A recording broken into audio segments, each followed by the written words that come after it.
You ain't no mannequin. This ain't Halloween, pal. Where do you think you're going, huh?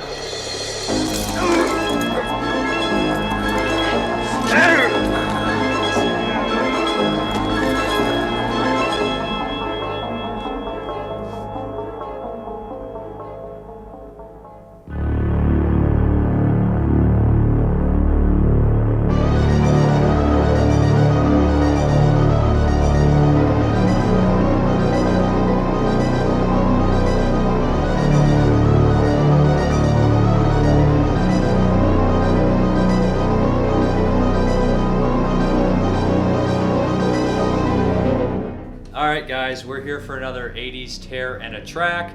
I know it's been a long time and I haven't edited one. I have a bunch done, so these are not coming out when they're supposed to. So the Halloween episodes, they're not coming out around Halloween. This one's technically being filmed Christmas Eve, Merry believe Christmas. it or not. So yeah, and we're having terrible time like answering the questions because we already answered the Return of the Living Dead questions for Halloween. Like it's 2 all months ago. fucked up. It's fine. They'll go in order though, so it is what it is. Yeah, this is an actually ridiculous one that Brandon wanted to do for obvious reasons. As you can see, his shirt, Nostalgia Mall, 1987. He loves malls. He loves the 80s. Yep. So I guess we're gonna get into the movie. This is 1989's late 80s. So you can tell the difference between the early 80s and the mid 80s and the late 80s. Phantom of the Mall, Eric's Revenge. Yes.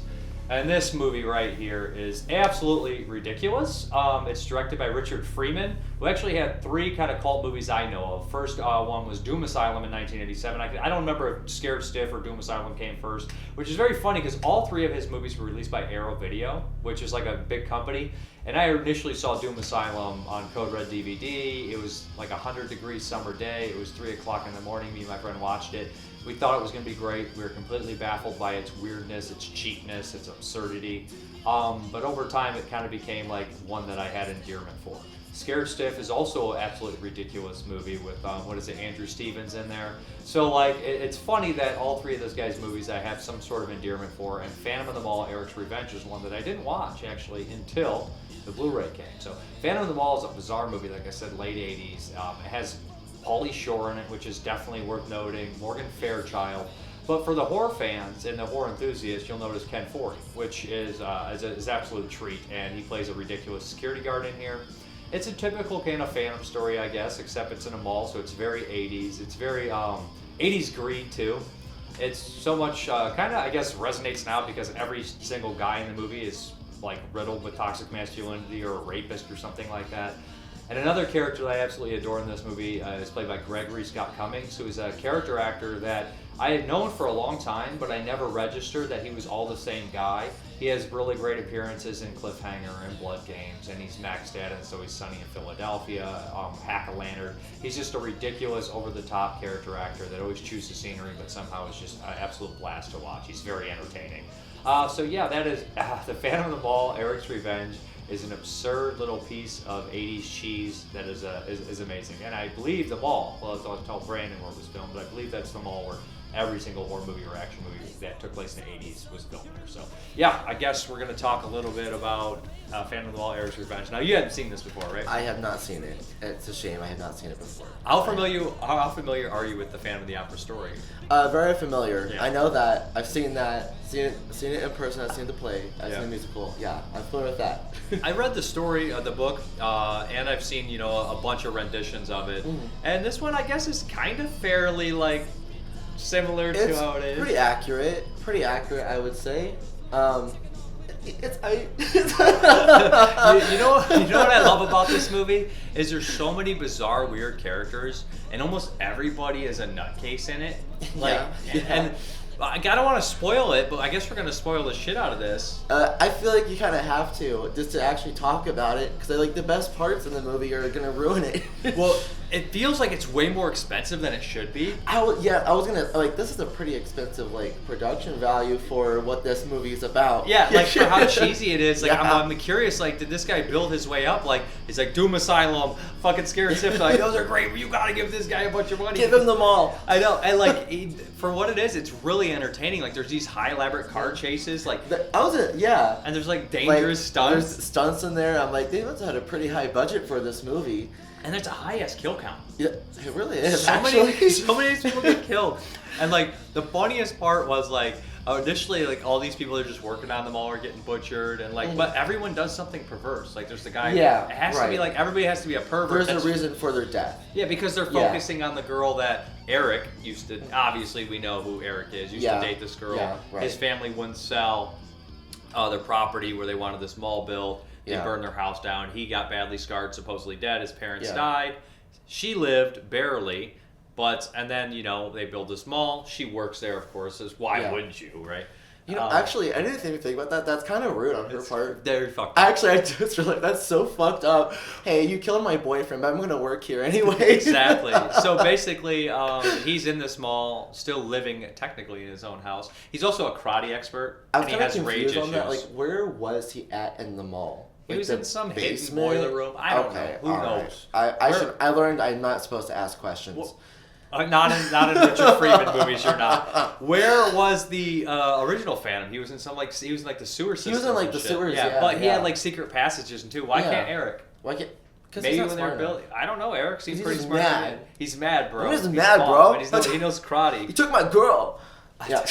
So like everybody that interacts with the girl that in a poor way, like either trying to rape her or watching her change in the fucking the security cameras, gets violently killed. Yeah. That's kind of what happens. Yeah, it's not just like a little stab off screen. It's like, I'm gonna electrocute the fuck out of you.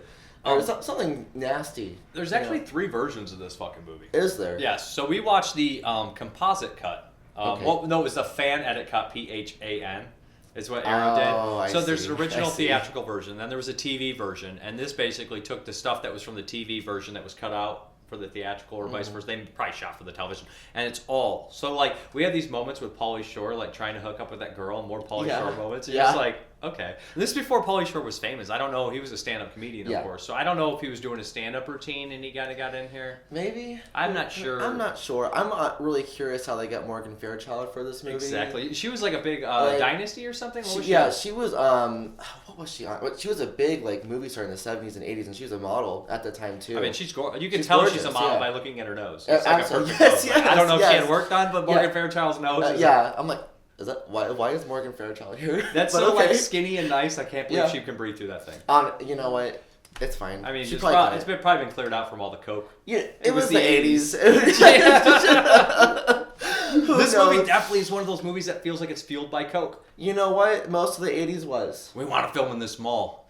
Well, have we ever done a Phantom in the mall? It's actually kind of a cool idea. Honestly, I just want to know because this is a real mall, so I just want to know what kind of legal processes these directors and stuff have to go through to get access into these malls to film in there and get store names and stuff like that. It seems like a pain in the ass, honestly. Yeah. Well, I know in the Dawn of the Dead remake, they wouldn't Starbucks or whatever coffee place they were trying to use. They wouldn't let them use it, so they had changed it to Hallowed Grounds. And this is not long after. Stupid for Starbucks. I know, whatever company it was, whatever. But 10 years later, after Dawn of the Dead, 10, 11 years, it's changed a lot. Because in Dawn of the Dead, they're just doing the most ridiculous shit in the world. Oh, absolutely, yeah. They're just driving motorcycles and shit. I tell you, every time I go to JCPenney now, I want to go down the escalator. I just want to slide down, and I can't do it. Just like Roger. I just want to go right down. I think Morgan Fairchild has the best turn in the movie. It's very funny and unexpected because she's the mayor. She listens to the kids when they tell her all this stuff's going on, and she seems kind of concerned, kind of like maybe they're full of shit. But the whole big thing is this giant mall opening. It's going to be great for the economy. It's going to be great for everybody. But then basically what happens is at the very end of the movie, the kids are like, there's going to be a bomb. We got to call the bomb threat. And she legitimately has a massive turn and reveals her true colors because she's a politician and it's the 80s and it's all about greed, baby. And she just pulls a small little gun that's perfect. You know she has this gun in her purse, this tiny little gun. It's perfect. And she's like, no, you're fucking not. This has gone too far. This is insane. I'm just laughing because same. It's just I've had enough of your shit. It's all right, I've listened to this bullshit long enough. But her demise is perfect. Yeah, she has honestly, I think, one of the best kills in the movie.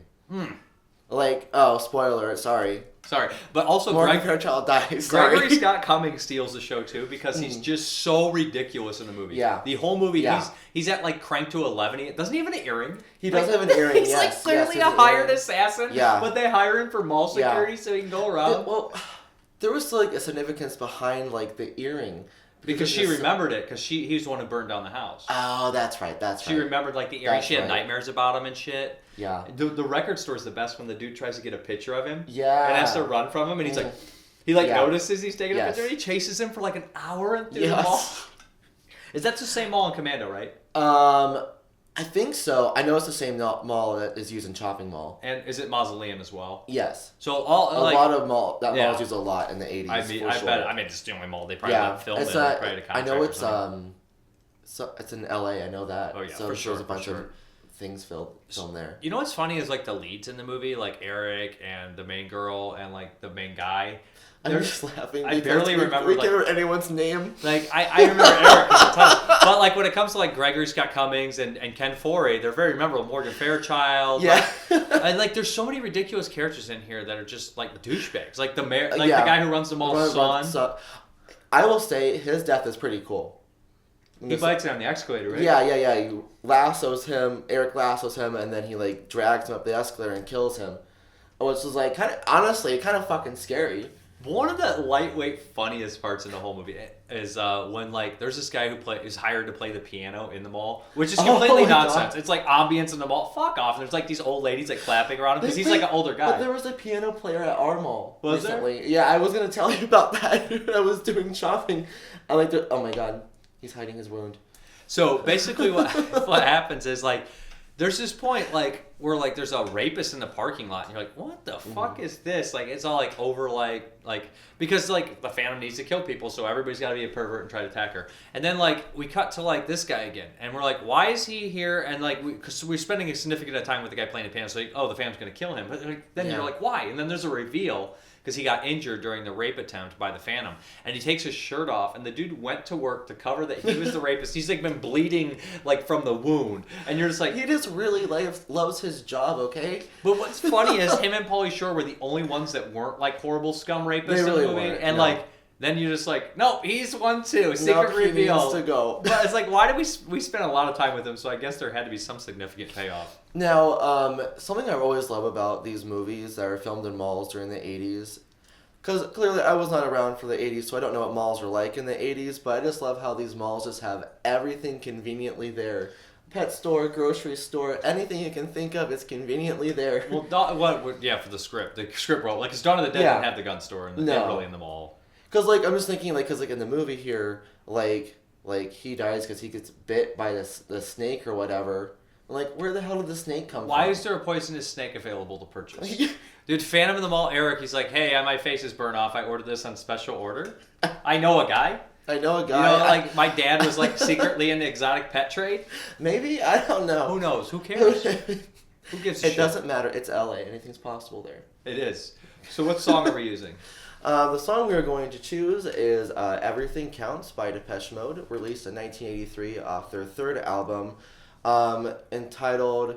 Oh shit, I just forgot. That's not what it's called. But I think it's called like Construction Time or something like that. It's their third album. This was their second big hit after their first big hit, Can't Get Enough, which you heard it, you would know it.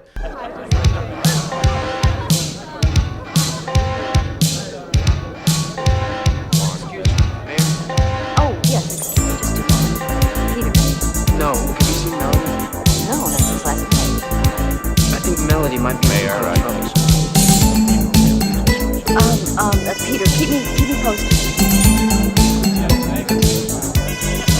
This looks good. Very good. time to make money. We all want to see this one last section lift as a symbol to Midwood of the prosperity we hope this represents for generations to come. There's no turning back. Well, very much. Thanks so much for your support. Now just keep it up. And we're delighted that you were able to share this momentous occasion with us. Thank you. Have a good time. The holiday. We better go one. Fun facts. Karen, The what contracts. happened to you? Still You've got to evacuate intact. the place. There's a bomb. Grabbing hands, grab all they can, all for themselves.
song did pretty well on the charts here in the United States. It reached number 17 on the Billboard Dance Club Songs chart, and it peaked at number 6 in the UK.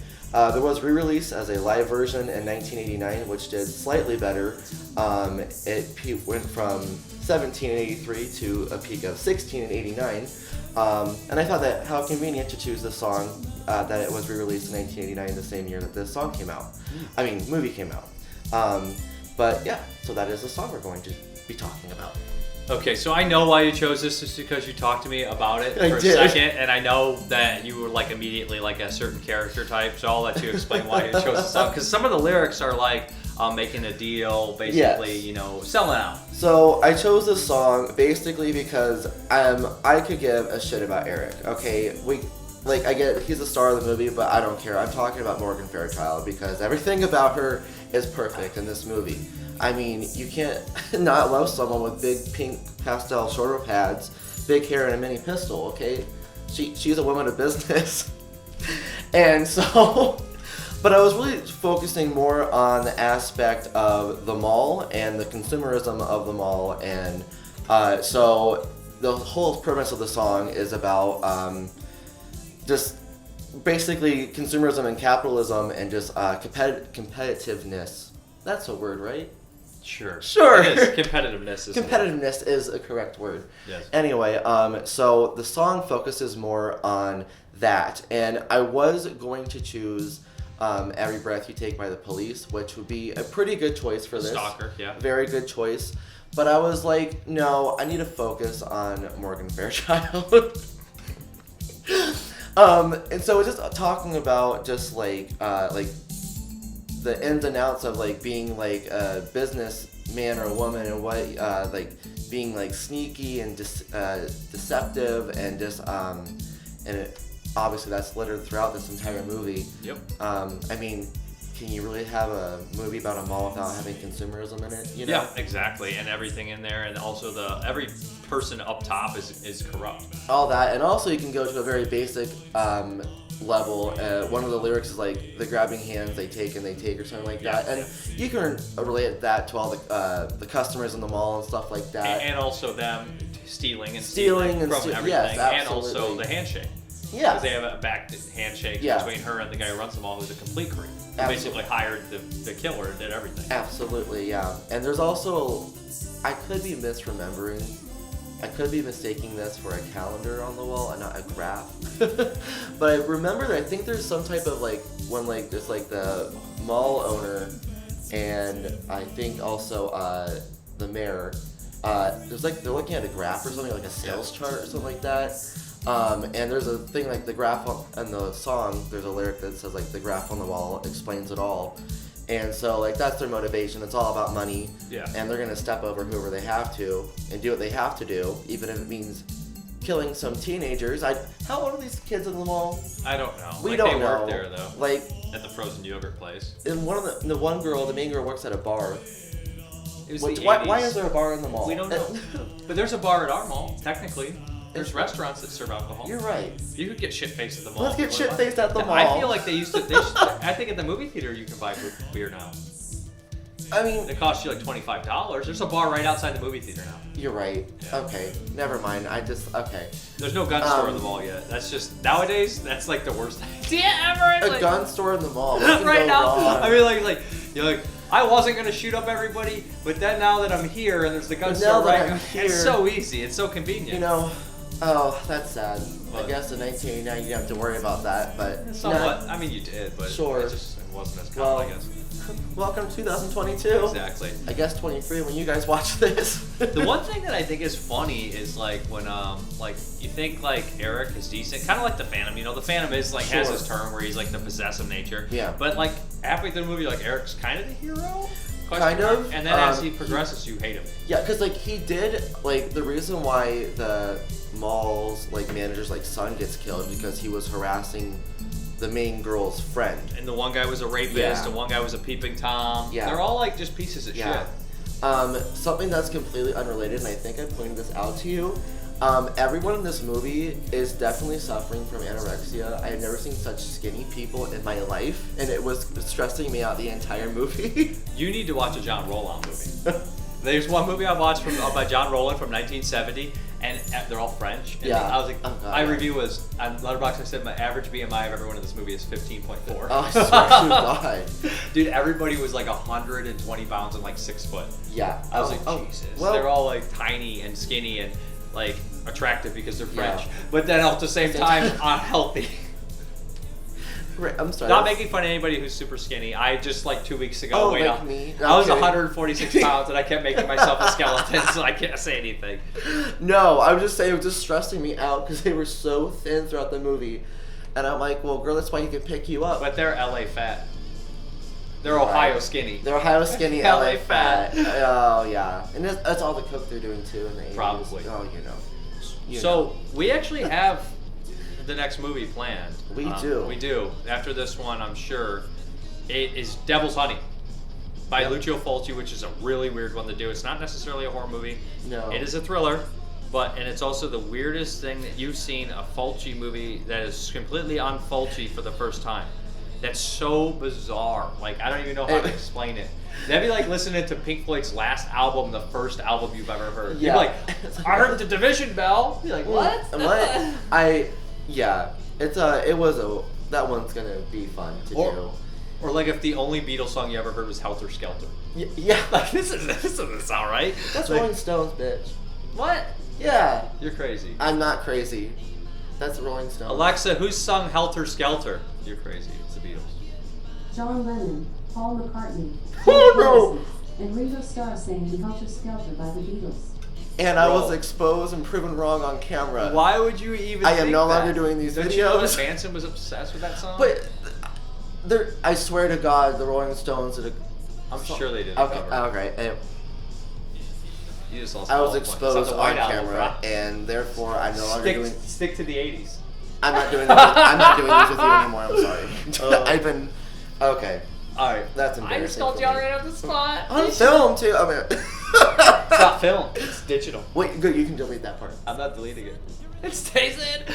So you guys have any questions, comments, concerns, and please let me know any of the songs that you would match up with Phantom of the Mall, Eric's Revenge. Yep, and like I said, if you would like to follow me on Instagram, you can at Nostalgia Mall 1987 and see my beautiful face. We're actually going to go to the Monroeville Mall and take some pictures and walk around there.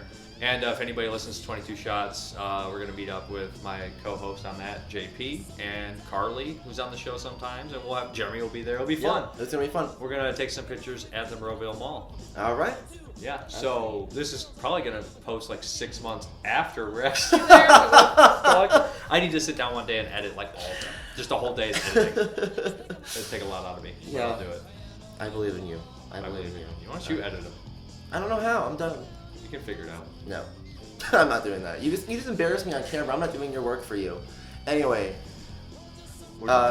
it's not. It won't be Christmas when you see this, but Merry Christmas. Merry Christmas, Happy New Year, Yes. whatever. Happy holidays. We're done. And happy shopping. I should have. You're done. You're done. Big fat horse cock then. Nobody will get that joke. We're done. Turn the cameras off. The inside. For clothes that Tristan lost.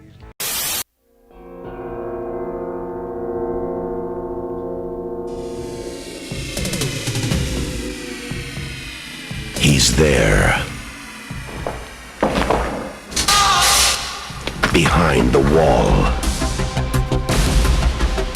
Beneath your own feet. You all tried to destroy him. In your greed, you tore everything precious from him. But Eric remembers. What if Eric didn't really die in that fire? And now, Eric will make sure you remember too.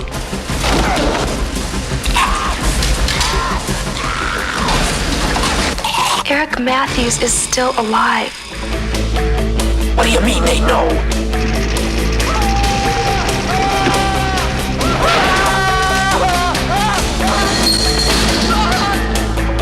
There's no escape from the horror.